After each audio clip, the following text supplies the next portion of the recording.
Ayan po mga kababayan, umpisa pa lang bakbakan na tayo. Ganito po tayo mga kababayan.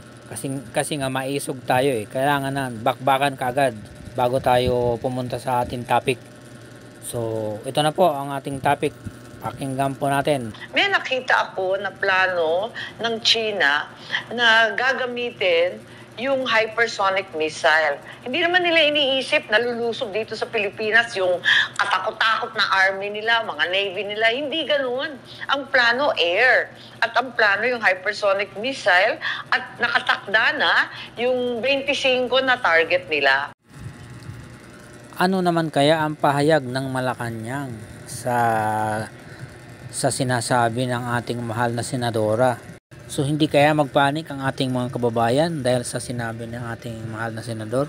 Pakinggan po naman natin ang pahayag ng Armed Forces of the Philippines, yung ating sandatahang lakas ng Pilipinas, kung ano ang komento nila sa pahayag ng ating mahal na senador. Pinahayag ng Armed Forces of the Philippines na siniseryoso nito ang naging babala ni Senador Jaime Marcos kaugnay sa mga missiles umano ng China na nakatutok na sa Pilipinas. Ayon kay AFP spokesperson Colonel Francel Margaret Padilla, nakahanda silang makipag-ugnayan kay Senator Marcos para makakuha ng mga detalye pa at makagawa ng mga hakbang para maprotektahan ang seguridad ng ating bansa.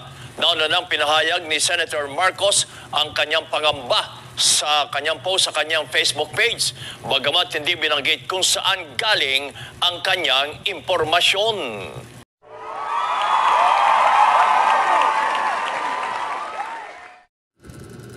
Yung pampayag ng ating sandatang lakas ng Pilipinas.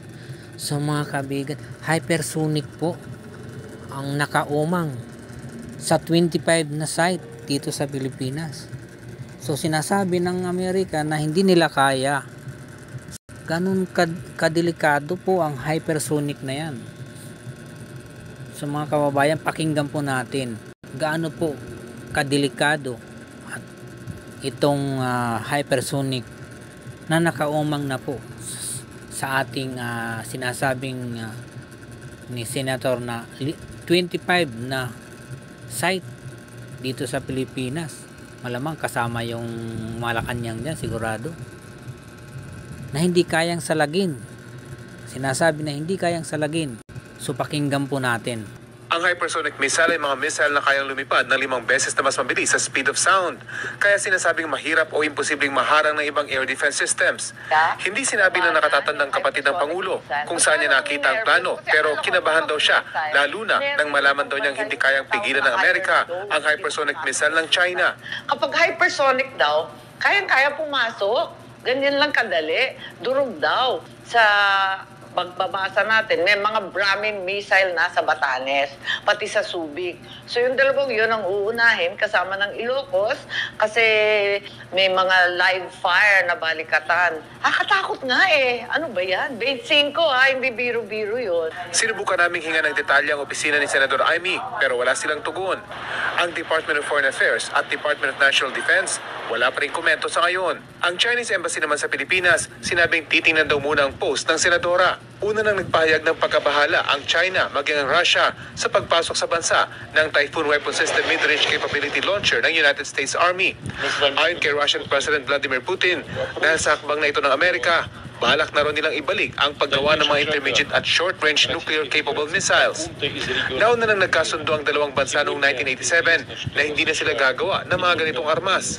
Pero umalis sa kasunduan ng Amerika noong 2019 sa ilalim ni Noy President Donald Trump. Sa kanyang pahayag sa anibersaryo ng Philippine Air Force kahapon, sinabi ng Pangulo na mahalaga na magkaroon ng kapasidad ng bansa na depensahan ng kanyang teritoryo sa pamamagitan ng mga bagong armas. We have likewise acquired additional aircraft as well as advanced radar systems, which have transformed our operational readiness and has enhanced our operational reach. Indeed, these assets contribute to an agile Air Force capable of protecting our nation, our people, and our resources, and dedicated to ensure that we are ready to face challenges with advanced precision, speed, and force. Una nang inanunsyo ng AFP na dadagdagan pa nila ang mga BrahMos missile system na nabili mula sa India at sasamahan ng mas makabagong HIMARS missile system mula sa Amerika. Nagsimula yan dahil sa pagdami ng EDCA site dito sa atin eh. Diyan nagsimula yan eh. Okay lang ang magparami tayo ng armas, kumuha tayo ng kung makabagong kagamitan. Pero yung na yan, yung simula niyan, yung EDCA na tinayo dito sa atin. Yung sinasabi ng ating former president na pag may Amerika talaga, mayroon talaga yung may away talaga yan.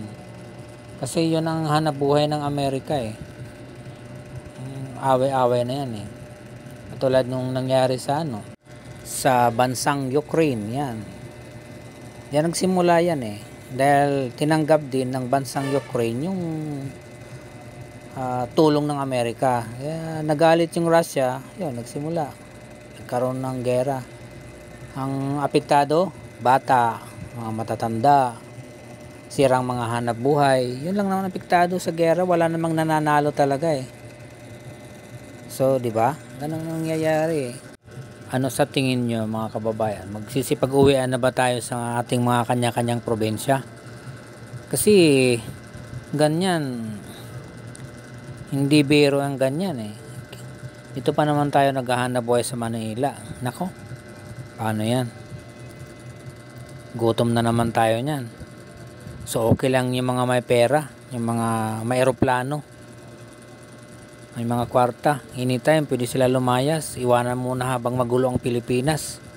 Paano na lang mga tayong mga walang pera, ang kaya lang natin ang umuwi ng probinsya. So paano yung pag-aaral ng mga anak natin? Dito pa naman nag-aaral ang mga anak natin sa Maynila. So ano ang gagawin natin yan? So ayan po ang ating komento doon sa pahayag ng ating mahal na senador. So maraming salamat sa makapag-subscribe sa atin. Please subscribe and hit the notification bell para updated tayo sa ating susunod na mga videos. So ito po ang iyong lingkod, ang iyong kaibigang Maisog. Si Maisog po. Bye bye.